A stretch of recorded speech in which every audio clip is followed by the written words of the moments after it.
Presented by The Hockey Shop, thehockeyshop.com, and Source for Sports Langley. We got some big news coming out of the folks over at The Hockey Shop. It's In Goal Radio, the podcast. Darren Millard, along with the co-founder of In Goal magazine, David Hutchison, Kevin Woodley, enjoying some family time at the National Volleyball Championships in Calgary, and I'm sure he's checking out and being in contact with everybody in the foothills of the Rockies. We've got a great episode for you today. Dylan Ferguson is going to stop by, one of our favorites at In Goal magazine. Dylan got his first NHL start 5 years after his surprising first NHL appearance. So that is coming your way. He walks us through his wild journey through the life of a professional hockey player. And we'll get you over to the Hockey Shop, thehockeyshop.com, with a look ahead to TendyFest, which is coming our way. And that kind of sort of lights the lamp for everybody as we anticipate the return of one of the great traditions in our world. How exciting is it that TendyFest is back? It is one of the best times of the year for us. If you've never been to TendyFest in Vancouver before with the Hockey Shop, it's a trade show for goaltending. You can hang out, talk to reps from all the companies. You can get on the ice with gear and test it out. You can meet Cam. You can meet Woody. You can talk to other tendies. I was amazed, Darren, the first time they ever had TendyFest. We showed up nice and early to set up for this. And there's a group of people that had traveled from out of town, people who read In Goal, and actually were looking forward to meeting probably Woody, but they acted like they wanted to meet me too, had come in from Calgary. Speaking of Woody being in Calgary right now. So people come from a long way to go to TendyFest to talk goaltending. And the best part, aside from all the chit chat and getting to see all the new gear, is you get to get on the ice with the new gear, which you didn't get on the ice last time you were here, did you, Darren? No. We did a couple of interviews, but we were too busy. But I was so enthralled with all the gear. Yeah, and all the gear's there, and you can talk to the reps, right? You just get it from the people who know it the best. But if you want to try it, you can do that too, because they've got 2 sheets of ice, they've got shooters, they've got pucks. You just want to get a little practice in. What a free opportunity to do that. Don't show up thinking that you can put everything on and become a fully kitted goaltender. You got to bring all your stuff, but you can still get a set of pads, get a set of gloves. I think they might have some sticks. I know last time you could get out there and try a bunch of different blade profiles, because that's a weird thing we talk about and try and describe. Now you can find out what it feels like without having to go through getting your blades all set up and everything. So all sorts of great opportunities just to celebrate goaltending. Time for us all to come together and hang out and enjoy the greatest position in sports. We'll get more from Cam and Woody on this in just a little bit as they stop by from the Hockey Shop, thehockeyshop.com, in our gear segment. And that blade profile idea, like I hadn't thought of that. That would be really intriguing when you're not playing. So you can give it a shot and then you can go back to your old profile. Yeah, for sure. Like, what an opportunity, because otherwise you'd have to take it in. You'd have to get them to profile your blade. You've got to do the trip to the store, the come back, test it out. Yeah. Maybe you don't like it. I think by the time you find something that works for you, I don't know how many grindings you've been through, but no, they'll have a bunch of different profiles there, and probably it's a rep from ProSharp. And you can just slip them into your holders and get out there and give them a go. And what a cool opportunity just to see how it feels. And I know from the people that I've spoken to that have tried different blade profiles, it can be a real game changer. So check it out. I was excited the last time that TendyFest occurred. I'd never been before. That was my debut, and it blew me away. So I can't imagine what this presentation is going to be like as we shift out to Langley. Stanley Cup playoffs, so into the second round now. And now all 8 teams that remain have all used multiple goaltenders, some with different goaltenders starting games. It's not a record, but it feels overwhelming this year with the different players. And it has a lot to do with the increase in offense and coaches having to change things up, and the more of a tandem approach that we've seen develop over the last couple of years. Yeah, isn't it? There's so many factors that have to be playing into this. There's the urgency, of course. You can't just let it ride out for a 10-game stretch and see if you're comfortable with your guy. You got to get the wins when you've got to get them. I think you're dead right, Darren, about the increase in offense. If you look at the guys that are left of the regulars, with apologies to the guys who've only been in there for a little bit, I think I think Schmid is sitting at about a 921, and then it drops down to a 909 with Bob. And those save percentages that we're used to seeing being through the roof are not maybe where we're used to during the regular season. So there's a bit of an urgency to change things up. I've been surprised by the number of games where we've seen some really high scoring. Isn't it New Jersey's now, I think, second overall for the number of games lost by 4 or more goals in a playoff as well. So some of the number of guys getting pulled, really, I think, surprising about how some of those bumps in offense seem to be happening as well. And as you say, there's just so many good goaltenders in the league. So everybody's got another opportunity to bring somebody great in and give them a chance. And seeing some of those guys that started as backups coming in and getting an opportunity. Looking at you, Joseph Wolf, for example, what fun it is for all of us who are fans of goaltending.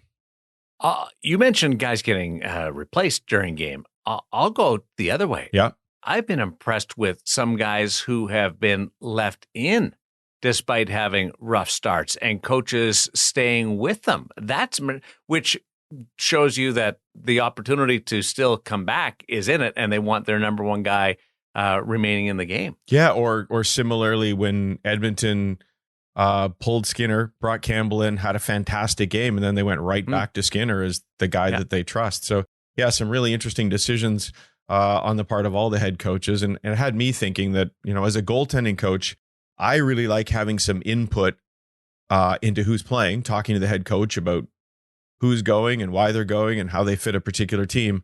But it also says why I really like it that the head coach is the guy that makes the final decision, right? Because there's both because it's not on me, but because there is an art to this, right? Like it's not necessarily just who's going to stop the most pucks, but they have an understanding about how they fit into the team, how the team is feeling about that person, what the moment means for that person, and I think that's why somebody gets the big bucks as the head coach, and I love to deal with two players. How many goalies in the NHL do you think get the option of staying in after a stumbly start at a first intermission, or whether the coach just says, we're making a change? Like there's not many anymore. Back in the day, like you probably give a Hasek or a Balfour or Carey Price, something along that line, Roberto Luongo, cemented number one guys, and those are Hall of Fame guys. But in the league right now, there's not a lot where a guy might go, no, I want to stay in, and I'm going to stay in.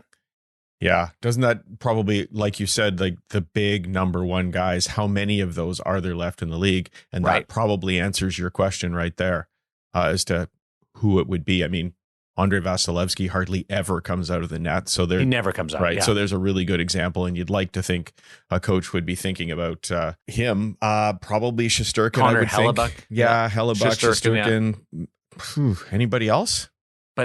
Not sure now. It's a short, and I think guys earn it. List. Guys earn it through a playoff too, right? Like Sergei Bobrovsky, probably it's his choice at this point. He's carried the team, and my guess is based on his age and experience, he'd probably be given that sort of leeway at this point. But it's going to depend on the team and the coach too, isn't it? First year coach with Sergei Bobrovsky, and he hasn't been. Sergei Bobrovsky is old. He's playing great right now. And by the way, your numbers that you cited, I thought those would be higher from Bobrovsky, given how well he's played. Yeah, and those numbers don't jump out at me. Jonathan Quick is another great career guy, but he's with a new team, so he doesn't have that track record. So there's different aspects, even with really well thought of goaltenders who maybe don't have the pedigree with their team or their coach that might cement it. But I was just thinking about when I saw a couple of teams. Jake Ottinger was up down 4-0 after a period, and did he stay in? He did, but I didn't know whether it was something like Pete DeBoer going to him and saying, "You want to stay in or not?" Or he argued about staying in. So just thought I'd throw it at you as a goaltending coach. Yeah, no, I think it's an interesting point. We're probably never going to be back in that age where there's a lot of guys like that. As a coach, you probably have to have a feel for what does your guy need. I mean, Jake Ottinger is a guy who's going to be their goaltender forever. And if you're sitting there assuming that the game is more or less over, what does he as a young goaltender need in that moment? Does he need rest? I think most people would probably say yes, and let's bring Scott Wedgwood in. Does he need that experience of fighting through something, and maybe he doesn't need the rest so much? Then maybe a coach feels that he could stay in, and it's probably going to depend on who the backup is as well. Like, or how the goals went in, right? You can let in 4 goals, and they're all world goals. So you're like, oh, it's not his fault. Yeah. We might be able to come back here. So let's see if he can make a couple of big saves, because this isn't on him. It could be. Yeah. What's the message to him, and what do you know and understand of him as an individual, and how he's going to respond to that? There are so many factors that go into it. And as you know, Scott Wedgwood's going to be good coming in no matter what. I don't think you need to look at him and say, there's a guy we need to get some reps. But I think in some other cases, maybe you've got a younger backup. You've got an opportunity to get a Joseph Woll into a game, for example. Maybe you give him that opportunity to get his feet wet in case you need him, as now the Leafs do tonight as we're recording on the night of Game 4. We got Woody and Cam standing by over at the Hockey Shop previewing TendyFest, but it'd be remiss to not mention Pete Fry, who's going to be at TendyFest, and we're talking about all these challenges in the Stanley Cup playoffs with wild swings game to game, the mental side of your game. These aren't your Stanley Cup playoffs right now, Hutch. This is a very different game than we're used to. It's it's a mental grind for all of these guys, for all these reasons that we've been talking about, and the pressure that they have to experience. And as you mentioned, this is a nice segue, as they say, to Pete Fry, because he fits in with our feature interview this week. Pete Fry worked very closely with Dylan Ferguson. If you were watching Dylan's first game, you'll see that the camera cut to Pete a number of times because he flew in to be able to watch his client working, his client and friend.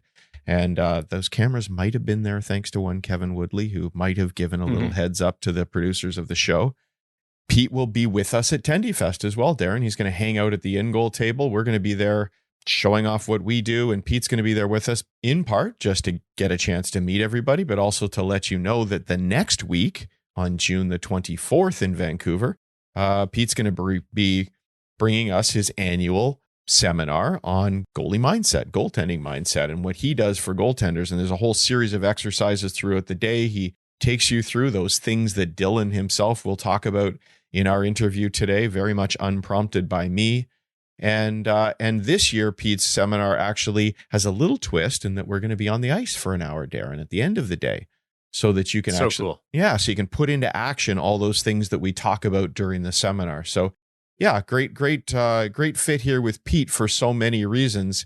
And as Dylan mentions, goaltending is at 90% mental. It's certainly incredibly important for your game. And so Pete's a great guy to chat with. I know he's played a big role in the lives of so many goaltenders. There's more and more at the professional, junior, and college levels working with Pete, reaching out to Pete. And as I've said before, I know he's a rock for my young son as well. I wish it was 90% mental on my side, but the physical components I can't get away from the impact of that side of it and the limitations. Maybe with old guys, it's a little bit like that quote. I forget which head coach it was who said, isn't goaltending 70% of the game until you don't have one? Then it's 100%. Don't have any of it. Yeah, so it's 90% mental until you don't have a working body, and then it's 100% physical. So you got a hip that needs to be done. Yeah. Let's go over to the Hockey Shop source for sports, Langley, thehockeyshop.com. Looking forward to TendyFest. Let's bring in Cam and Woody.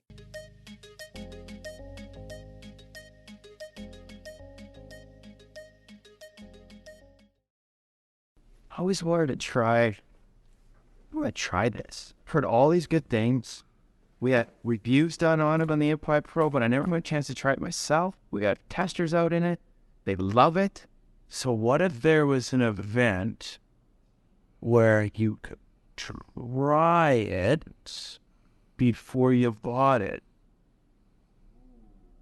I'd like to sound that.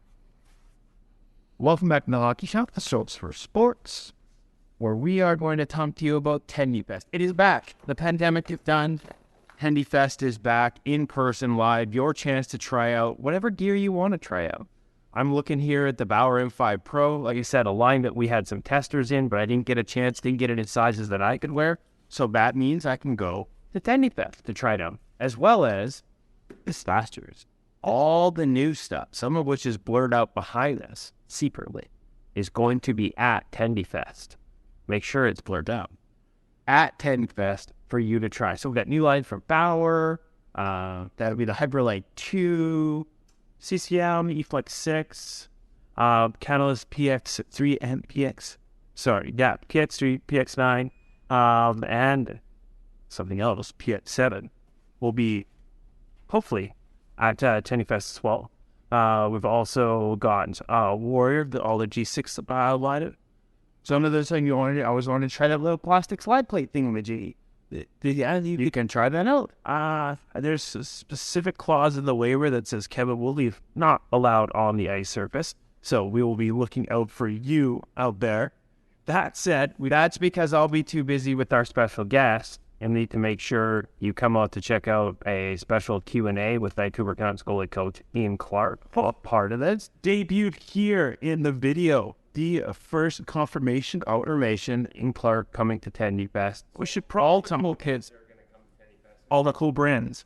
We'll talk about the cool kids. We're going to allow you there anyways. We should talk about the date bill, okay? Oh, what about pricing? You got prize. Fabulous. Am I eligible for it? Yes. No. Okay. So what if prize? Well, how about a full custom Bauer setup? Custom is in graphics too. What did I just put you on the spot there, Q? What else? I'm building some CCM.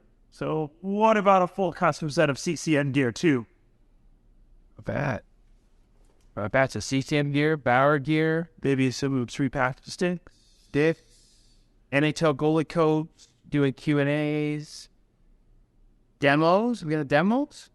Oh, yeah, that's the one. No, it's the demos of the gear, sharpening, painters. What we have? Oh, sure. Will be coming out, just showing out some custom profiling. There will be some fleet of steel suit, so you guys will be able to try some custom profiles as well. So actually, forget like pads. We've had it in our video. Like that's the problem, right? It's tough. If you want a custom profile on your skate, it's like but do I want to get sharpening done and just have it like how do I do this? Because then my skate's permanently sharpened to that. He's gonna actually have profiled steel that you can, if you have a quick release system, you can slip in and under your skate and try a different profile. Damn it, it's brilliant. I love it.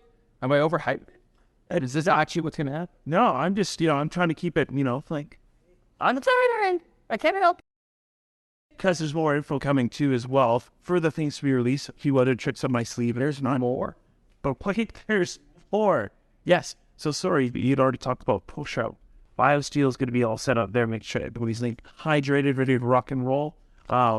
Mask painters, we're going to have Ian from Excalibur Airbrushing. They're going to be out setting up a nice booth. Might be able to do a little bit of live painting as well. We'll see. Let's confirm that. So lots of things to check out. Reason to be there. So the date, June 17th. The location, Langley Twin Rinks in Vancouver, BC. The time is 1. It's a suburb of Vancouver. Langley. So Vancouver, BC, going down to Langley, checking out Langley Twin Rinks. It's 1 to 5, June 17th. We'll be there. Don't hold it against us. We'll bring in Clark with us. Take credit for that. There'll be all kinds of great things. Great event. Glad you have it. I'm trying to make the event about me. Look at me. It's TendyFest. It's about the goalies. Go on down and check it out. Give us a call here at 604-589-8299 or 1-800-567-7790 or check us out at thehockeyshop.com.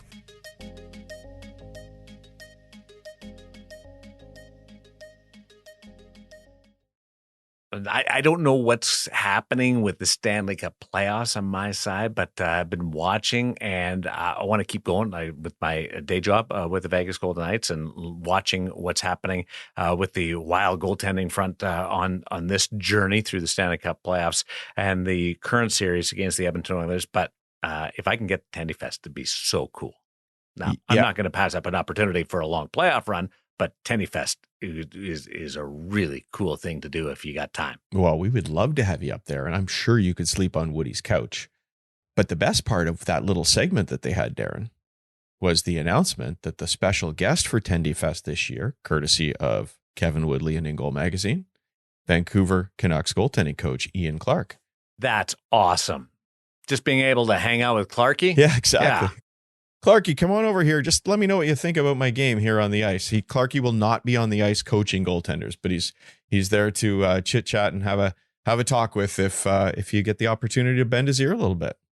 Just anything, whether it's goalies in the league today or glove position or different save selections that you could just one-off toss to him. Never get that type of opportunity, that type of access, which is what TendyFest offers up.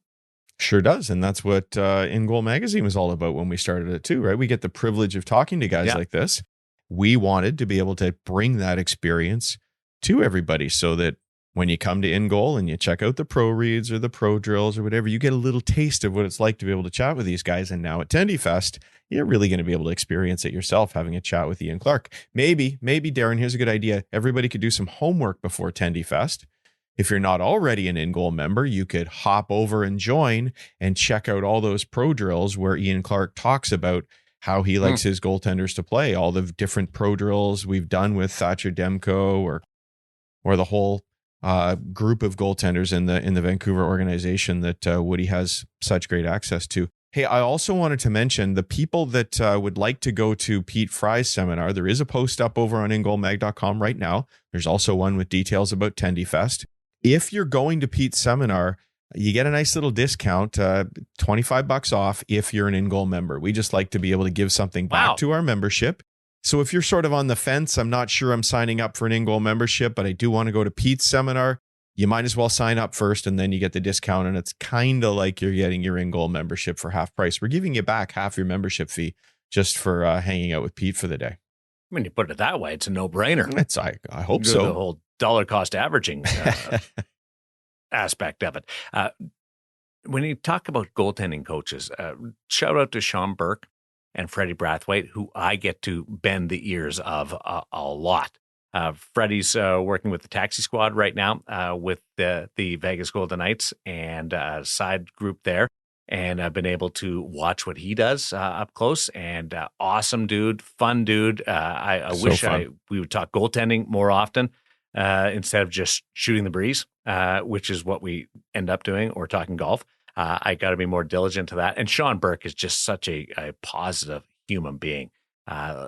We all know of Sean. We followed Sean, but being able to spend this year, his first year with the Vegas Golden Knights, has been a real privilege. So shout out to those two guys in my sphere when it comes to goaltending coaches. And Ian Clark, can't imagine the type of depth that you can go to with the Vancouver Canucks goaltending coach. We've got our feature interview coming up with Dylan Ferguson, a Pete Fry disciple, in just a little bit, coming off his first NHL start and a just beautiful performance. It was splendid in the shots against, but also how he rose to that occasion and answered all the challenges that were put towards him. The feature interview presented by Sense Arena VR.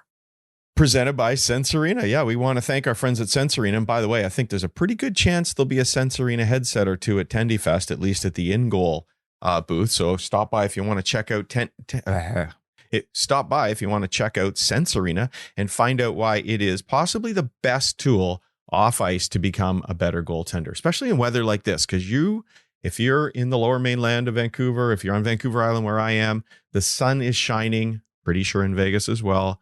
And you are not going to get out on the backyard rink today, but you could put on your headset and you could get out there with NHL shooters working through some great drills.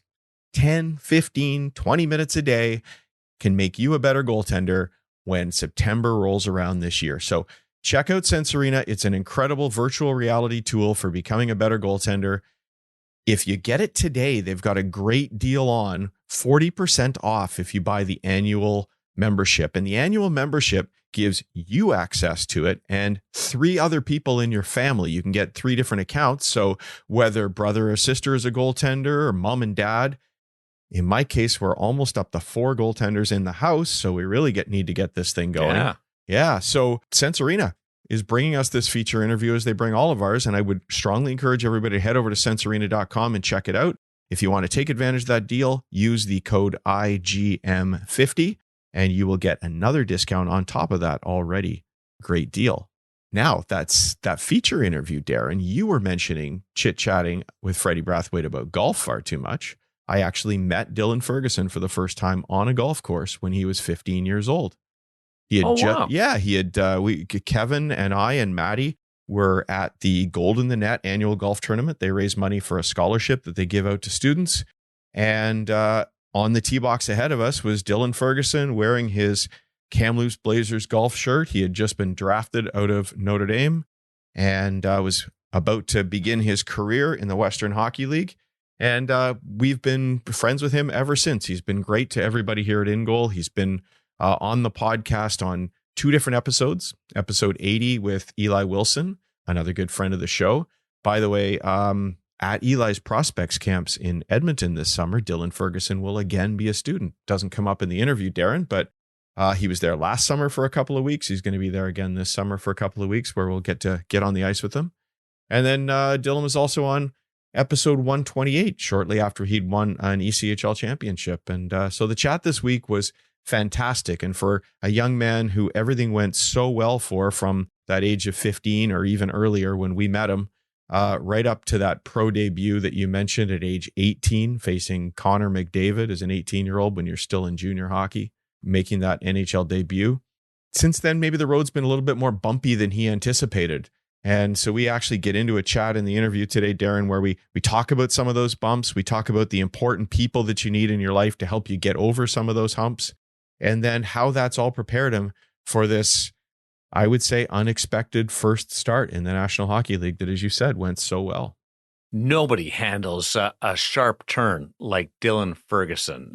Can he adjust or what? What a journey.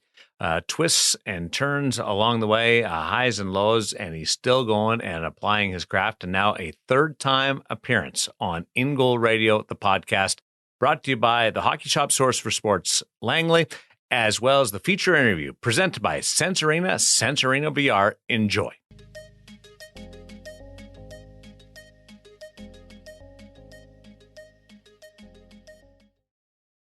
I think most listeners will know our guest, whether you're a longtime listener and heard from him before on the show, or perhaps you saw his first NHL start and win when he beat the Pittsburgh Penguins, stopping 48 of 49 in a 2-1 win. Dylan, Fergalicious, congratulations. Summer's here. How are you feeling looking back on all of it? Yeah, like I said, it was a whirlwind year, kind of another one for me, but in a good way, I feel like. I think anytime you're on a PTO for 48 games, I was just really coming to the rink every day and doing the best I could. And as we all found out, things happen really fast. So overall, I'm feeling pretty good, enjoying summer here with family, friends, and my girlfriend, and starting to get the itch back a little bit already, actually, to get back at it, get on the ice. That's a good thing. We'll get to the game itself and your experience in the NHL this year in a little bit, but we're not going to go through the whole thing because people can listen back to the previous show with you. But why don't you just give us a quick background for people who are meeting you for the first time here? How do we get here? What's your upbringing as a goaltender, and how do you end up in Ottawa? But yeah, no, I started in the Nanaimo Minor Hockey League. Would play for the Island Stars in the summer. It's a great organization there for young kids. And I think for me, I don't know why I chose Wilcox, Saskatchewan as a place that I wanted to go over somewhere like North Shore or Burnaby Winter Club. I think there were opportunities there, but for whatever reason, that's where I felt was best for me. And I was 13 at the time, moved away from home. Wow. A couple 1,000 kilometers, right? All the way in Saskatchewan. So, yeah, first year was tough. I kind of walked on, and as a goalie, it wasn't tough. Walked on and made the AAA team, but I think away from the rink, you're 13, just super homesick. Everything's so different. I've been living in BC my whole life, and you're waking up with snow piling up 3/4 of the way up your door on the way out and in Saskatchewan. And so the first year I think was a real adjustment for me and made me grow up pretty fast. And then, I played 2 years midget there as well, where I got drafted by Kamloops, joined Kamloops as a 17-year-old. First year, and my second year was my draft year, and I got a pretty good opportunity with Connor Ingram playing for the World Juniors that year, and felt like I kind of put myself on a map there. And really since then, it's just kind of been a little bit of a roller coaster. Like obviously I go to Vegas camp in the summer, come back, and next thing I know, I'm watching Boston, where I'm at Boston Pizza watching the Knights game and getting a call 5 minutes later that I'm on a flight to MSG that night. And so yeah, I feel like my whole career so far, it's just everything's happened very fast, and that kind of taught me to really be in the moment, and just be ready for anything. The first year wasn't the year I wanted to have for sure, and then felt like I had a pretty good bounce back the next year in Fort Wayne. Just completely turned my career around, really. And like I always say, like obviously COVID was a really terrible thing, but for me, I feel like it just gave me so much time to find like myself as a goalie back and as a person, and find that fire again. And what came back and won a ring the next year. So obviously that felt really good for me. And next thing you know, I don't get re-signed by Vegas after my entry level, and end up, really just scratching and clawing for a job. And I got a PTO with the Leafs that turned into a PTO with the Marlies. Played like, I think started 6 games for the Marlies over 48 games on a PTO. So I was just sitting in the stands training, just trying to stay ready. And then obviously I signed a AHL deal with the Marlies to be loaned to the Wichita Thunder. So Wednesday comes, I'm supposed to hop on a flight. I get on this plane, sit on it for an hour and a half. This big storm, we don't leave. Okay. Next day they rebook it, same plane. Same thing happens. The plane is frozen to the ground, can't move. They can't get the brakes to unthaw. Canceled again. I'm getting chills thinking about it. Friday, I come to the rink, hop in a car, and then meanwhile, like I'm walking into the rink 3 days after I was supposed to be in Wichita. So the guys are like, what's going on? Like, Yeah. So I'm like, no, I'm getting on a car now. I hop in the car. 20 minutes into this drive, my phone lights up and it's one of the PR guys for the Marlies. And I'm like, oh, what did I forget? And pretty much told me, he goes, you're not going to believe this, but we just traded it to Belleville Senators. And so anyway, we rerouted. So I was going to Cincinnati or Toledo. I was going to Toledo to meet Wichita there. Next thing I know, reroute, played in Wilkes-Barre the next day, and Wow. 4 weeks after that, made my NHL start. It's amazing. That's I was going to ask you about some of the ins and outs, and I didn't realize that there were so many. But I mean, let's just walk back just a little bit. You talked about a lot of early success, whether it's in minor hockey, major, junior. You find yourself getting your first taste of the National Hockey League when you're 18 years old, still playing for the Kamloops Blazers. What's it like when that first bit of adversity hits, and now you've had a few, right? From that first season, you learned something in that first season that helped you win an ECHL championship your second year. Now you've hit another little bit of a road bump, as you mentioned, and Vegas doesn't re-sign you. And you've got to really push through a whole lot that you described there. What have you learned along the way that helped you be so resilient? Because I could imagine there's a lot of guys after having so much early success would never quite figure out how to deal with those bumps in the road. I think it's just like, it's a good question. And it's something that I don't know if I know the answer to yet, but like what comes to my head is like, it always feels good. Like I've always had the dream, like every kid has a dream of playing in the NHL, win the Stanley Cup. Sure. And going back to Pete, like what's your why, Pete like Fry, we're talking Pete about Fry, here. yeah, Pete Fry, yeah. So like that first year, like it was just not my year. So I think after that happened, like I've always envisioned myself as like, I always want the best version of myself every day. And like that whole year, I don't know if I could have said that any one of those days.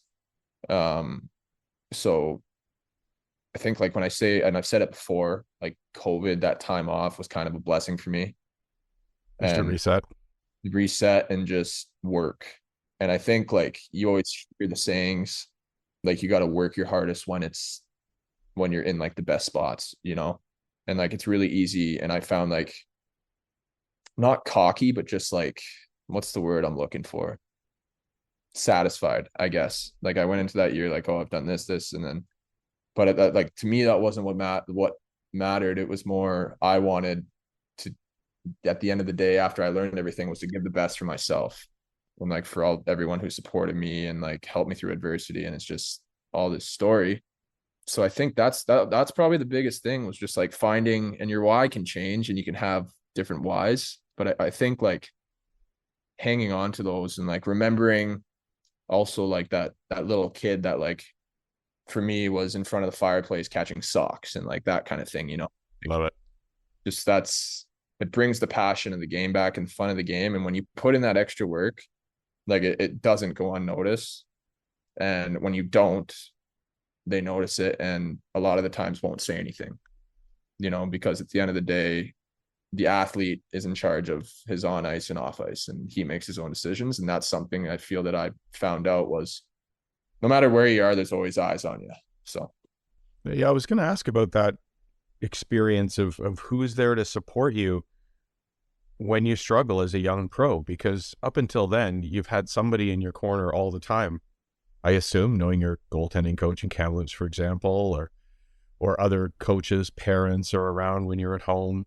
But now you're in junior, relatively in the middle of nowhere, and you don't have that support staff. And I'm told, once you hit pro, there's nobody there to pat you on the back and tell you you're doing well. So no. Who guides you through those moments? Yeah, and Kamloops, it was for sure Dan DePalma. I'll give him the shout out. That guy's great, not even just as a coach, but just someone you can just go talk to about anything. Mm-hmm. And obviously a lot of the time, and as we've seen, like what happens off ice is going to correlate to the on ice. Like it just happens. So I think having Dano in my corner when I was like going through struggles, and I remember I can think of a couple times that like I didn't, or even here, we'll do this. So speaking of like being satisfied, I started 0-7, I think the year after the draft in the WHL. Worked my way back, but like I remember there was a game against Moose Jaw that like I just wasn't me. And like that was my, and then I think I won like anyway 5 straight after. But Dano, I like talked to him for like 2 hours, and we just like went over this and like, what do I want to do with my career? And like, he's this guy that you can talk to and who's there. He's like, my dad's great with this as well, but he's like having like another Like a parent. neutral party. Yeah, for hockey. Yeah. And he was great for that. So I think even honestly, like I'll talk about the Marlies as well. Like this year, I had Hannu Toivonen for a while, who you probably know who that is. He was a first round pick. For sure. Bruins, yeah. And he was just like a great guy. Like would push me every day. I'd push myself. Like he's a guy that you're excited to get on the ice with. And like obviously I'm doing pretty much the same thing every day. So we're like trying to find things to do. And even if, and like most of the time, Hutch, I wasn't even on with the team. I'd have my own time slot for 40 minutes and not even be on the ice for especially like the last like month and a half. Like I was literally a practice goalie. So that, and it's just like having someone, and it's in pros, which is rare, but like just in general, like if you have it, I'm saying like take advantage of it. If you have like a person that cares about you as a person and like as an athlete, I feel like that's a very powerful thing. And at the end of the day, like I said earlier, you gotta be your own coach, I think is the best way to say it. And how you talk to yourself, so like self-talk and like all this positive stuff, again, that Pete Fry works with, which has helped me over all the years. But I think it's very powerful to be positive or use words in the right way, so you're not putting yourself down. Instead, you're figuring out, okay, this happened. How can I make sure this doesn't happen next time? And for me, most of the time, that's just putting in that extra effort or just having the right mindset in any situation. Right. And I hope whether it's the parents or the young goaltenders listening to this are picking up the importance of having somebody in your corner and more importantly, reaching out. Because I could imagine that as a young pro, you might have decided, well, I'm supposed to be on my own now, so I'm just going to try and fight my way through this. And having the maturity to reach out to somebody who can help you just talk through things. It's not that somebody needs to tell you what to do, but somebody to share your thoughts with and experiences with is important. So I hope people will take that lesson of what you're talking about here. Yeah, no, absolutely. I mean, you even see it at the NHL level. Like, there's guys get lost and don't know what to do. like I wish the best for a guy like Spencer Knight. Like we know what's going on with him, right? And like this happens to the best athletes in the world. And it's really important to, like we just said, have anybody that you can just talk to and just even saying it, even if it's to yourself, just being positive. But I think the mindset on it is, we've said since I was a kid, 90-10 goaltending's 90-10, and I feel like there's a lot that comes with that 90% on and off the ice. So let's focus on some positive stuff here too, because I don't want this to all be negative.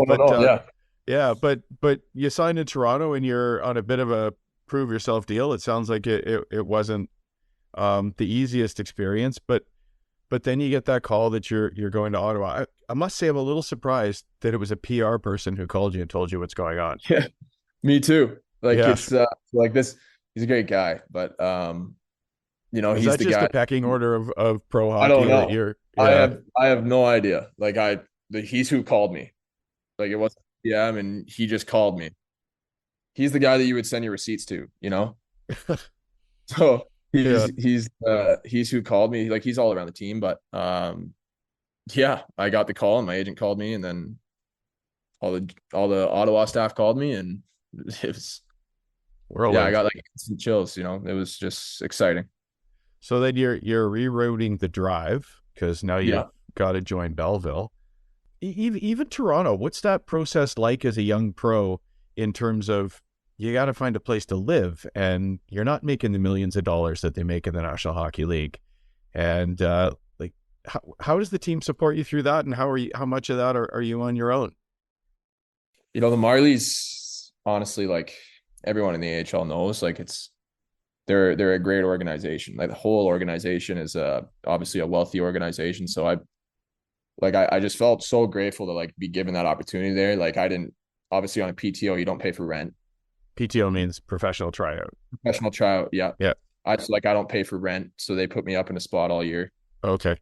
Time I was there. Is that an apartment with another player, or they stick you in a hotel? It's just me and my girlfriend, actually. Yeah. Just nice for like 4 months. In a really nice spot. It's called the Rosemont, it was a nice spot downtown. Nice. And they took care of me. So I'm definitely forever grateful for that. And you're not getting paid on a PTO, but they give you a per diem or something, I assume, or how? I got paid on a PTO. Oh, okay. Yeah. Okay. Yeah. So like I got paid on the PTO, and taxes in Toronto, but it was like I just tried to have a smile on my face every day, and awesome. Just grind through it, and I think that was huge. And then you arrive for Belleville, and you must almost be prepared for these experiences now of joining new teams. I mean, right? Because whether it's being a super young guy walking into that Vegas locker room to play with them, or now with the number of teams that you've been through, but still, it's got to be a little bit awkward walking into that new dressing room for the first time. How'd that go? First time I did, we had a game that night that I was starting. Oh, lovely. Yeah, well, that's probably the best way to do it. Yeah, probably just get right in it. How much time did you have? So the drive was 8 hours. So I got there around 8 p.m. Played the next day at 6. Okay. So you had a little bit, yeah. Got in, got some time, saw the guys in the morning and beat Wilkes-Barre 2-1. Right on. How do you fit into a new system like that? Ooh, do you get the Cole's notes of what's happening in the defensive zone, or is it just go out and act on instinct? I think that's what it was for me all year, to be honest. At the end of the day, my job's to stop the puck and like keep flashlight on the puck, and just, every team has a system, and every team has systems breakdown throughout a game, as much as you don't want them to. And that's where we come in. So like that, for me, it was just, I've been working hard. I feel ready. Like I didn't take anything for granted. Just go do whatever you can do. And even though I'm working this hard, I was cramping so bad that game because I haven't played a game in like 3 months. So it's just right. grinding through. So you had a good run at Belleville. It put up some really good numbers there. And then how long before you're up in Ottawa? Yeah. So happened. Just for people, I just threw that out there. I should, right? I think it was 8 games, 2.29 and a 9.26 in Belleville. Yeah. And I think I was like 6-1 or something too. Right on. That works too. But Yeah, so it all happened in 30 days. All this happened within 30 days. So I got back to Belleville.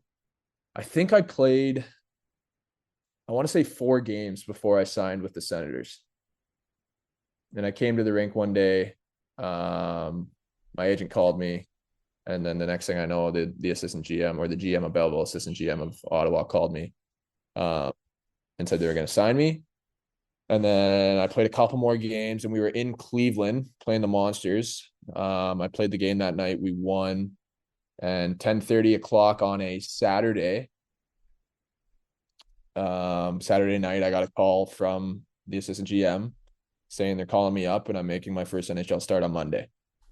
So Awesome. I got in the car Sunday morning.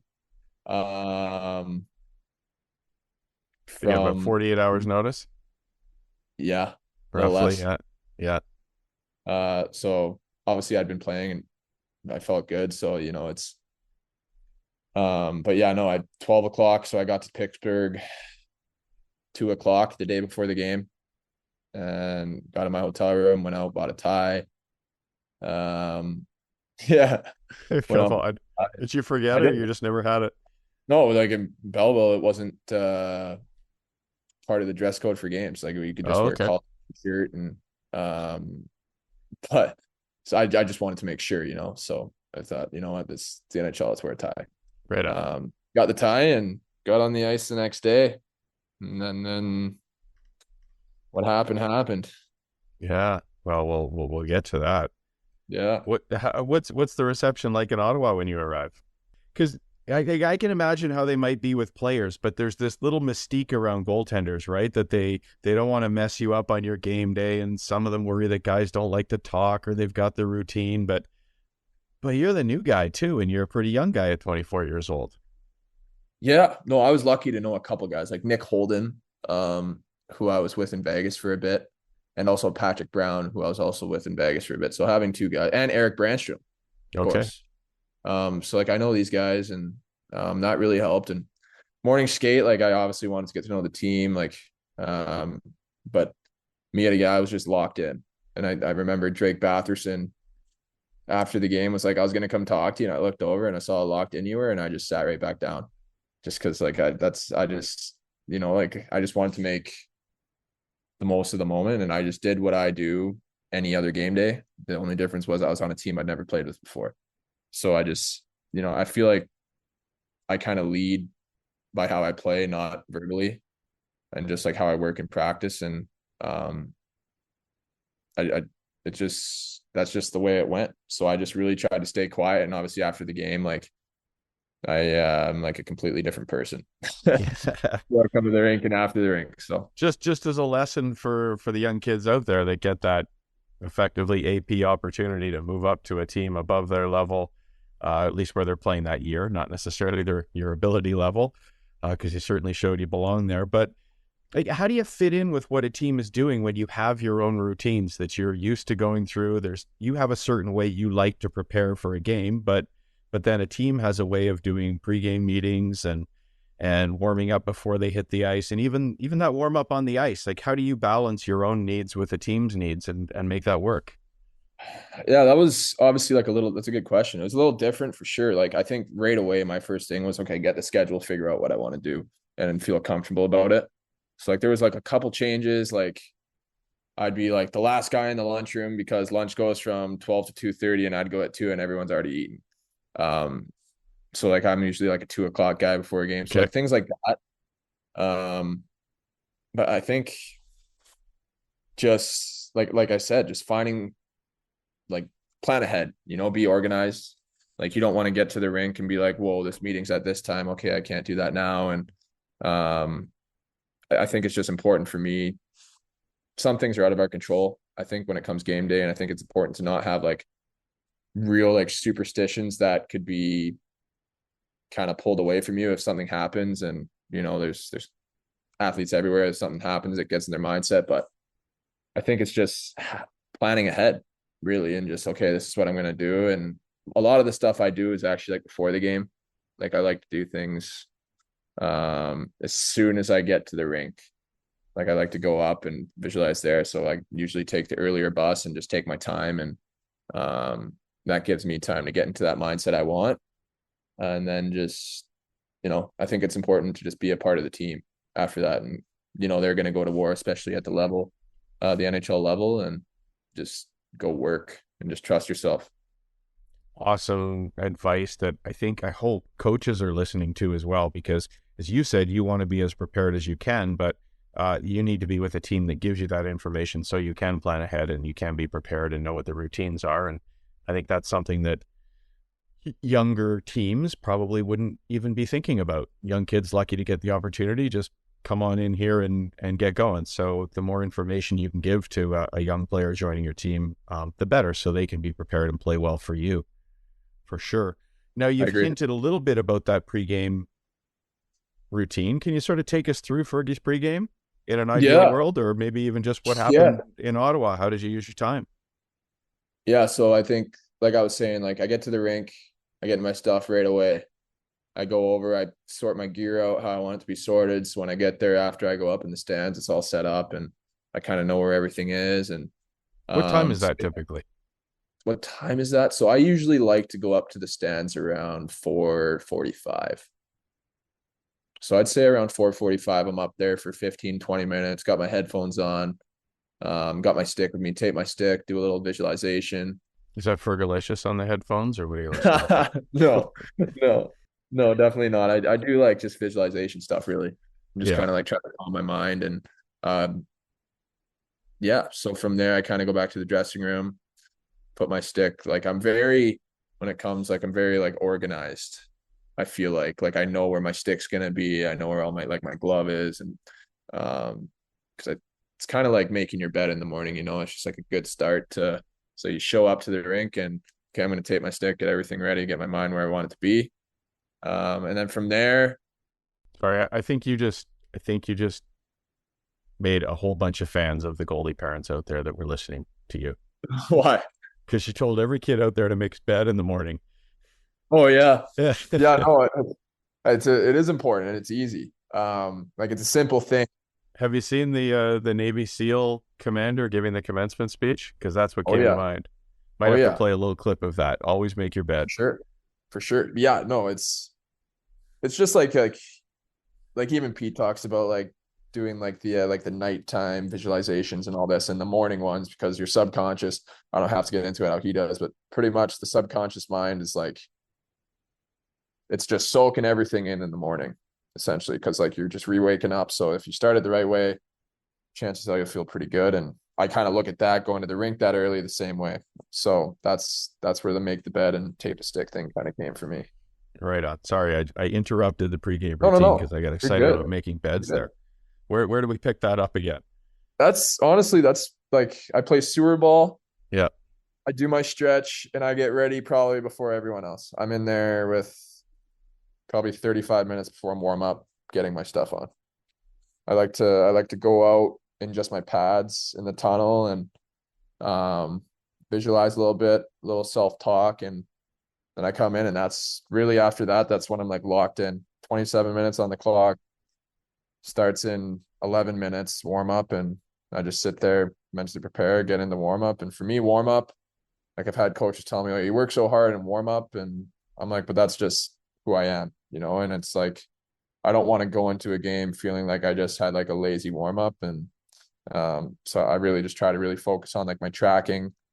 Like I don't obviously go like, I won't dive across the crease to try to make a save and warm up, but it's more like for like my eyes and like my hands, just making sure I'm getting everything fired up the way I would be if it was, for example, Sidney Crosby on a breakaway, like something like that. And so for me, that's, after that, it's just, okay, I'm in the spot I need to be. Let's go play hockey.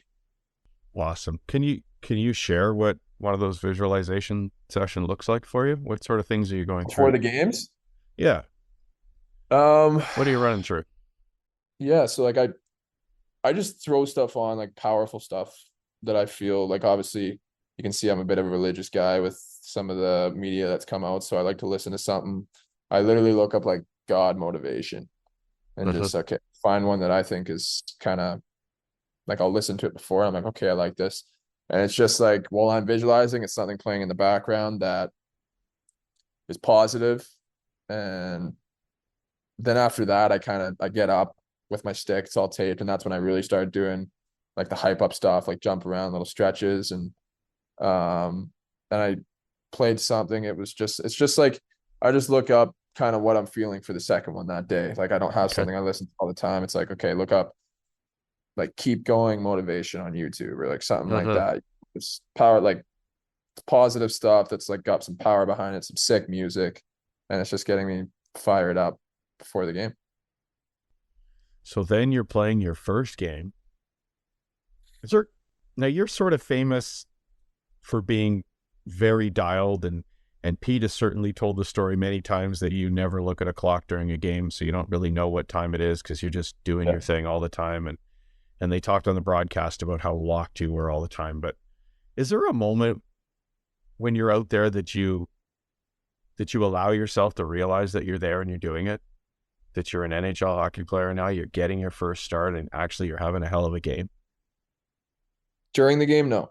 Yeah. I No? don't think there was a time where I was like, I was just being me, honestly. Like I Yeah. just, like it was, I had people calling and all this, and Before the game? oh yeah, like the day before and like texting, like good luck tonight, like lighting me up, obviously. Like a lot of supporters, and so it's just like for me, it's not just another day, obviously. I just in myself knew that I was just gonna go and grind and just stop the puck like I know I can, and um I, and I did. So it was just um Have you gone back to watch the game? I've watched highlights, yeah. Yeah. Like not I can't I haven't watched the whole game. I think I've watched most of the saves. But yeah, it's really cool to see me in there, and it felt right for sure. And then obviously I got to play against New Jersey, which didn't go as well, but still it was a fun night, and Oh, it went all right. yeah, it wasn't super disappointed in that one either. And I think you still now own an NHL career save percentage of about 929, so that's not bad. yeah, yeah, not bad. But yeah, so that'd be great to keep it that way. Oh, you look fantastic. What's it like out on the ice as a young guy? Like, are you getting chirped by the other team? Are you getting ignored by the other team? Is it? I mean, I've certainly heard lots of stories of what it's like for a young guy in junior hockey. What's it like in the National Hockey League? I didn't hear much. Really didn't hear much. I know Danton Heinen on Pittsburgh, who I train with in the summer on the ice. We obviously know each other, and he was out there and gave me a couple looks, but no, like it was pretty quiet.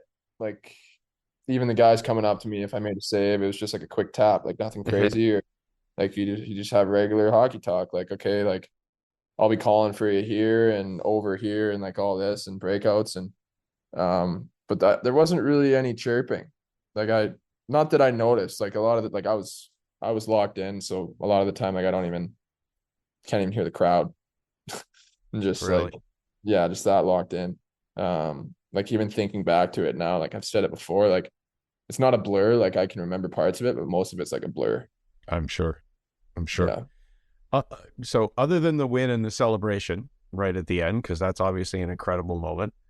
As you look back, was there a best moment in the game? Any special memories from the game? Favorite save or a chat Favorite with another save player? Something favorite like that? save. It was either in the first period where Crosby was up top and passed the back door on the penalty kill, or the windmill in the second on It Malkin. One of those ones. I'd wasn't even a say Wednesday, I don't think, was it? no, I don't think so. It was a Monday. We have Um, to read in the Windmill Mondays. yeah. But it was yeah, I'd say those two were the ones that stick out. And then like there was obviously like ups and downs in the game too, without even the score changing. Like there was a crazy stat I saw after the game. Someone told me they had a shift in our zone where one of my D-men was on the ice for 5 minutes. Wow. And it was like the second most in NHL history or something. And I was just gassed. Like I was like it was 5 minutes of offensive zone.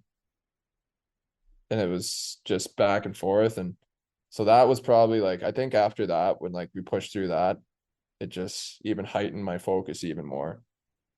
I had one listener asked, you can guess who that might be, that you're now especially qualified to answer. What do you notice about Crosby's shot? Because we've heard that he has a sort of a different release. Did you notice anything? I can't say I did, to be No? honest. I feel like it, and there was something that I talked about myself for the game. It's like, the puck's still the same. It's the same size. They only have so much space to put it. Like, just trust yourself, trust your positioning, and do your best to make the save. Like, there's a couple shots. I know there was an early one by Crosby. I think I like slid across and got my blocker on it, but these guys are the best in the game. And obviously I respect that. And I know that I have to be my best if I'm going to come up with those saves. But I think once you it could be very easy. Like, I think back to even my Edmonton game where McDavid's on the ice as well, and like do the little tap in the pads. And it's like, it's hard not to be like, oh, it's Connor McDavid. Hard not to hit the fan mindset, to use Pete's term. Exactly. Not exactly. Good point. So I think staying in that athlete mindset, no matter who you're on the ice with, and at the end of the day, that's where I want to be, so that's the league I want to play in, and that's the league I want to win in. And when I'm on the ice, my job's to stop the puck, and whoever shoots it at me. Could you describe any differences in the game at the National Hockey League level? I mean, we hear lots of things about a little bit more predictable, a little bit more structured. I'm not sure you can say that in a game where you had to face 49 shots, but did you notice anything different? I know the puck's the same, but... Yeah, I'd say just like the amount of plays that are made more, if that makes sense. Okay. Like, so I think going back, like, to predictability, like, if they're passing a puck across ice, there's a good chance there's going to be a shot coming quick. Like, there's the things, I feel like everything just happened faster in a way, and just more often. Like, there wasn't like you can't get away with not being locked. Exactly. Yeah. Like, the game just happens so fast. And like, you see it on TV, you see it at the rink. And I think the biggest difference I noticed from the AHL and NHL level this year was just like the consistency of plays and the speed of the game. I'd say those were the two biggest things. Is there anything you can do as a younger goalie to prepare for the game getting like that as you move up?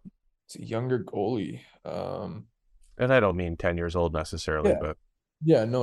I know what you mean, but I think sounds like that mental side. Yeah, I think it's got to be, because at the end of the day, we, like I said before, the net's the same size, and it's just, if you got to work that extra, this is what I would say. I'd say putting in that extra 5% in practice while you're not at the level you want to be at will hopefully help you fit in with that extra 5% that's at the next level. That's an excellent line. That's awesome. There we go. So what's the feeling as those last few seconds tick off? I have a feeling the last few seconds were ticking off, even though you don't watch the clock. But what's that feeling? And then the boys come and greet you. Gotta be something you dreamt of your whole life there. Yeah. So. Yeah. Like, there was one time that I looked at the clock and I didn't add up. Like, I think there was one time the whole game, maybe two. And I think it was in the third period, pretty early. I think we were on the power play, and I was like, oh, maybe I should help out with this. So I looked up and I saw it, and it was like 39 shots or something. And I was like, maybe more. And you weren't aware at that point? I had no idea. Like, I had no idea how many shots they had or what. And sorry, could you just go into why you don't look at the clock and the shot clock? Yeah. Everybody who hasn't heard this before? I feel like it takes you out of the moment. Like, you start, even though you don't want to, like, you start subconsciously thinking, which is a problem I had in junior, of like your save percentage. Oh, okay, I need to make 10 more saves to get to this. And like, there's like, you're just putting things in your head that don't need to be there at that time. And that, your brain, I don't know, for me anyway, likes to like cling on to little things. Like, so like, if I see that, normal. Yeah. And it just like stays in your brain, and like, you'll think about it, even if it's like an hour later or something like that. And, so I think just like focusing on the puck and the play not only makes time move faster, and like, it's just, for me, it's like, there's no outside noise coming into your head. Like, you have your job, And the job is to stop the puck. It's not to see how many saves you're going to make tonight or what your save percentage is going to be after the game, you know? And I feel like that's something I just picked up. I think it was Tuukka Rask that really said it first in the game, that he started going to the bench when it was a 3-2 or what was it, like 2-2 hockey game or something. Okay. He started going to the bench because he thought his team was down 2-1.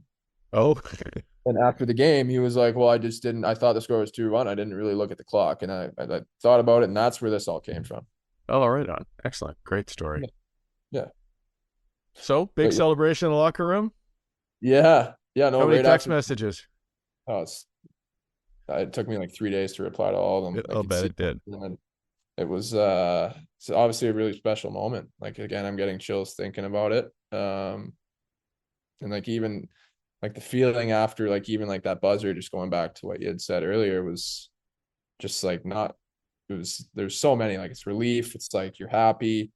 You're almost like, I wouldn't say like emotional, but like just the year I had and like how everything led up to it was just like how I feel my career has been up to this point. It's just like, maybe I'd say a little more peaks and valleys right now, but like, it's just the way everything kind of came together is just like, I couldn't have asked for it to come any other way, like, thinking about it now. So, yeah, it was really important, but at the end of the day, like, it's still hockey. You're still in a season and you still want to play. So, I didn't play the next day in Boston, and then I played in New Jersey. 3 games. You've played against Connor McDavid. You've played against Sidney Crosby, Evgeny Malkin, Chris Letang. And then you go into New Jersey, one of the youngest, hottest teams in the league, still playing. Yeah, you haven't had it easy, but you've done well. They were Great very experience. fast. Yeah, they were a fast team for sure. But yeah, it's, it's just fun. Like, I felt like I just want to do my job. That's fantastic. What's next? That's a good question. That's once again, I'm a free agent right now. So I'm sitting here just kind of seeing what's going to happen. I don't think there's going to be much going on, but whatever opportunity comes my way, I'm just want to have the same mindset with it. I want to, do the same thing I did last summer coming into this summer, and just feel prepared for whatever comes my way. And same, like, for anyone on that subject, young goalie, doesn't matter what your age is. Like, I think the best feeling ever is knowing you're prepared for something and that you've put in the work to give your best at whatever that opportunity is. Well, you probably were a little bit uncertain last summer because you didn't maybe expect that curveball to come, but now at least you've had that opportunity to show everybody in the National Hockey League that you can play there. So that's got to leave you feeling a little bit different this summer. Yeah, like, you'd hope so. I think so. It's like, I just, like I said, right now for me, my mindset, obviously, like, I feel a little better. Like, I didn't, break my wrist or anything crazy like that. And so I think play wise, I feel pretty happy. I obviously wish I got to play a little more games in the year, but I just feel like I want to keep showing what I can show. And like I said, whatever opportunity arises, I'm going to make the best of it. Right on. What's that summer preparation look like for you?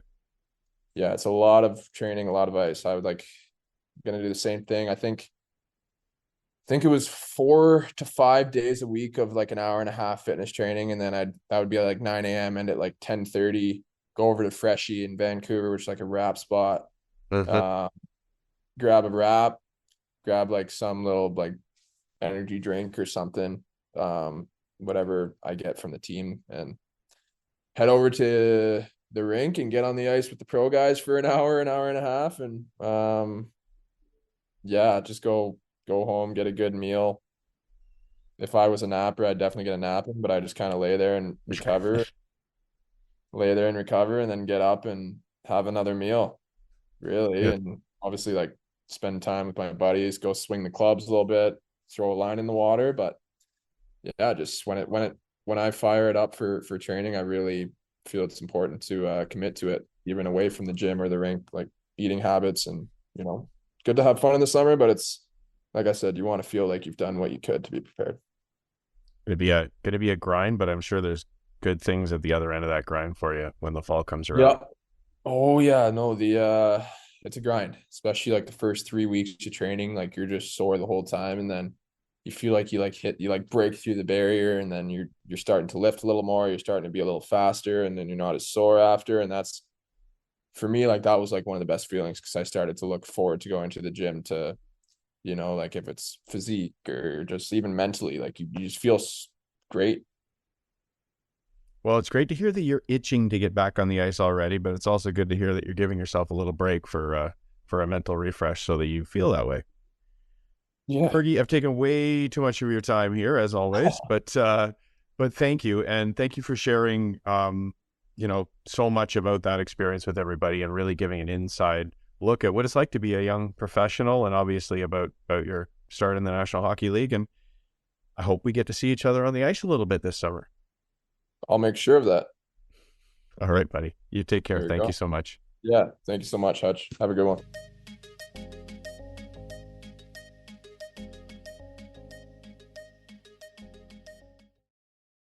There's a guy who I love all the lessons in there. Great job, Hutch. That was fantastic. There's different things to pull. One, walking into new teams.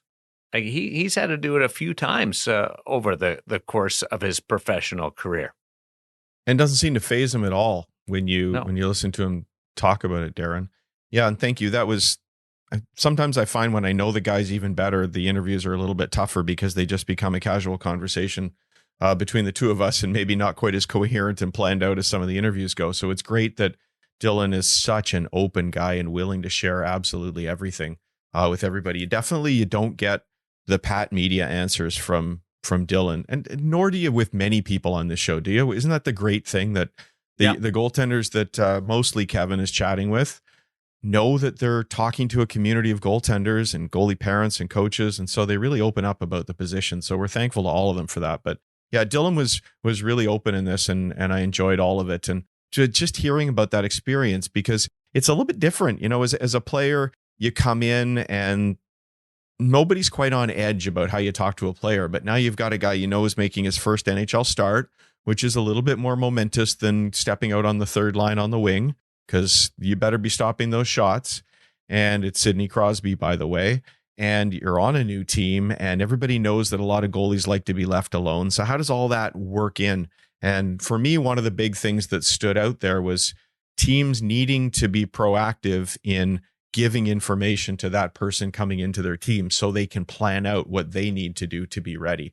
Because quite often, especially at the younger levels, a young man, a young woman joins a team and they're just sort of thrown out there and they've got to figure it out on instinct. So the team's giving him the information as they do at the National Hockey League level is so important to help them fit in well. Here's something dorky. How about just something as simple as the pregame warm up? Well, yeah. Like, what do you guys do? What do you guys do for that? Like trying to get on board with how the structure is. Which is exactly what I was trying to get to. How do you fit into that? Because you've got your needs, and a team has a routine that they like to follow, and so having that information really helped Dylan in his own way fit in what he needed to do with what the routine with the team was. We didn't get so much into the on ice experience of what that is like, but that's the same, right? You have certain expectations as a goaltender for the things that help you prepare best to be on the ice. And he did talk a little bit about what he likes to do and his way of going about a warm-up that I think is pretty cool. It was more generic than that one game, but how the intensity that he likes to bring to a warm-up that maybe some coaches have told him he should dial back, but he wants to practice the way he plays. So it's a lot of those insights today were pretty cool and great of Dylan to do that for us. One of my great stories from Doug McLean, who used to coach the Florida Panthers, when they went to the Stanley Cup final in year 3, he had John Van Beesbroek and he had Mark Fitzpatrick as his goaltenders. And he said one of his great criticisms of Fitzpatrick, great Medicine Hat Tiger, won a couple of Memorial Cups, was he would take one shot and warm up, and then he'd do nothing for the rest and then go off the ice and shower and then get redressed. And what would happen the first shot? It'd go in every time. Yeah. Like, can we not get that out of the way? So the different styles of warm up that do come Take up a couple more. in and around the professional, like, and players are the same thing. Some have crazy engagement in warm up, and others just walk that center ice trying to wait until the clock strikes. Speaking of the clock, Dylan doesn't look at the clock. No, he during- talked during the about course that. of a That game. was something Pete mentioned in his seminar last summer, I think was the first time I heard it, that Dylan is so dialed and so focused that he's not looking at the clock. He's not looking at the shot clock. I tried to prod at him a little bit there to say, oh, come on, there must have been a moment you were thinking to yourself, this is a pretty cool experience. And nope, I was just completely dialed. And I believe him. He's as open and kind and generous as Dylan is, he is a very focused, competitive athlete. And when he's in his moment on the ice, you absolutely know it. So yeah, I believe that he was that dialed. He did mention at one point, as you heard in the interview, that he did look up and notice that there'd already been 39 shots and he couldn't believe there'd been that many, and that he did take a sneak a peek as the final seconds were counting down. So he had a clue that it was coming. But yeah, he's I love that story about Tuukka Rask pulling himself from a game because he thought the game was that they were behind by a goal, and in fact the game was tied. But he said, well, I don't look at the clock. I'm just that dialed in, and that's what woke Dylan up as a cool idea for how to go about things. Just it's work too. You got to know, because you got to be aware of where the penalty clock is, because you want to be able to let your team know when there's expiring penalty. But you got to be aware of that without looking at the game clock. There's strategy and preparation. Oh, for sure. Well, that's funny enough. That's a Pete thing. Pete doesn't think a goalie should be warning the team about the end of a penalty. He should just be focusing on stopping the puck. I don't agree with Pete on that one. You're allowed to disagree with Pete. But he just wants his guys that focused that they're not thinking of it. I actually really like Dylan's honesty about being a younger goaltender, and something we all do, right? Looking up at the clock. Oh, okay. So there've been 10 shots, 1 goal. Okay, I'm sitting at a 900. That's not bad. Or there've been 9 shots. Now. Yeah, no, exactly. We all do it. Or worse, you're looking at the clock and you're like, oh, come on. I know I made 2 saves there. They didn't give me credit for those. All of that just disappears if you just decide you're not looking and it doesn't matter. Yeah, the shot clock thing drives me mental when I'm playing. We've all heard Woody go snaptastic when they don't give him credit. I can't even believe his beer league keeps track of them. But some of those focus things, like maybe you don't need to be so extreme that you never look at the clock. And I agree, Darren, you want to warn your team when a guy's coming out of the box. But if you can find a way to take yourself away from that shot clock and not worry about, I've got to hang in here for 3 more minutes or whatever it might be, I think you're going to be a better goaltender for sure. I'm not warning anybody on my men's league because I don't want to break my stick. But in the national and professional leagues, you should be doing that and warning teams, your teammates, about somebody potentially coming out of the box, because it does happen. Oh, yeah. I mean, we've all had somebody step behind loose. our defenseman. Yeah. I mean, it's not even whether it's your responsibility. You got to save your own skin there. Yeah, exactly. Good point. It's good for the coach to know that you're engaged, but then it also helps you out being in the game. What do we got going on over at the site, ingoalmag.com? Yeah, well, like I said, if you want more information on TendyFest or on the Pete Fry seminar, head over there. We've got that up. One of the coolest things we've had in a while, I'm super excited about, is we've got the first in a series on the science of goaltending. I don't know if you followed it, Darren. A while back, there was a great newsletter series going around from IQ Goalie, where they looked at different scientific concepts and how they applied to goaltending. That was Brandon Thibault, who is now contributing to In Goal, sharing some of his looks at goaltending science. And he's got a master's degree in physiotherapy. He is coaching. He has played in the Q. He has played university hockey. He's scouting in the Quebec League. And he's sharing his experience as a scientist and how different aspects of science fit into goaltending. And this is kind of an introductory article the first time, talking about evidence-based goaltending and how we need to approach that. And then he also gets into a very specific thing, which is known as the quiet eye phenomenon, based on a study out of, I believe it was the University of Calgary, talks about it and its application to goaltending. I'm super excited, Darren, because I've got a master's degree in exercise science and I've worked with high-level athletes in a whole number of sports. I love this stuff. I love geeking out on it. So I'm really excited that we can welcome Brandon to the In Goal family. What does quiet eye? Can you give me just a teaser on that? Yeah, for sure. Some people might be familiar with especially with children. They will actually do some testing at the optometrist of how your eye tracks on letters, especially if you're having trouble with reading and things. And you can see some kids' eyes just dance around as they're reading and maybe not in the same order as others. A similar study was done where they used a similar tool and they could see exactly where the pupils were aiming, where they exactly were looking as they were trying to follow a puck. And essentially, the goaltenders who can quiet their eye, who can retain their focus on that puck without it dancing around, are the higher level goaltenders. It quite very much correlates with your ability as a goaltender, your ability to quiet that eye and look at it in a very focused way, just by tracking the eyes. And I've often talked to goaltenders and heard other coaches talk to goaltenders about this. Are you looking at the puck, or are you really looking at the puck? Like, do you see this black blob out there, or are you reading where that puck was manufactured along the side of it as it's coming towards you? I exaggerate. When I play golf, if things are going well for me, I'm not swinging at this big white blob, but I'm actually looking at an individual dimple on the ball. I'm really looking and dialing in on it. So that ability to quiet the eye and focus on the puck really correlates with how well you play.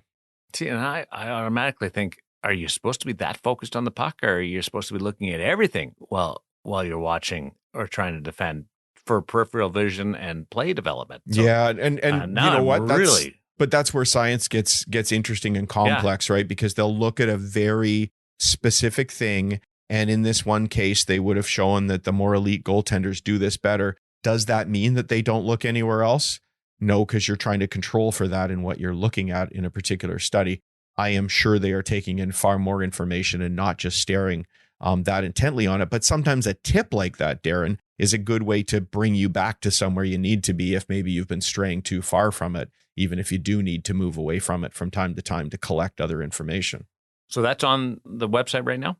Sure is. So head over to ingoalmag.com and you can get a little preview of it. And if you haven't grabbed your membership yet, please do. It's less than $50 Canadian. That's less than $1 a week, which is almost nothing in your American dollars, Darren. And you get a full year of content from ingoalmag.com. You're going to get hundreds and hundreds of articles that are already up there, and then the articles that come every week over the next year. Love to stay and chat, but I got something to do over at ingoalmag.com. I'm really excited about this rabbit hole that I'm about to go down. You might have a hockey game to worry about tonight too, hey? Yeah. There's that too. What a fascinating series this has been with the different goaltenders. Vegas with injury and Edmonton changing goaltenders due to performance. And we'll see what develops. Aiden Hill, born on Vancouver Island, Calgary guy, but born in Vancouver Island. So props to you with what you guys are doing out there with the fascinating, just beautiful goaltending factory that is the island, is becoming great at that. Thanks to Kevin Woodley as well, everybody over at the Hockey Shop, Cam and company, and Woody, we love you. We'll talk to everybody next week on In Goal Radio, the podcast.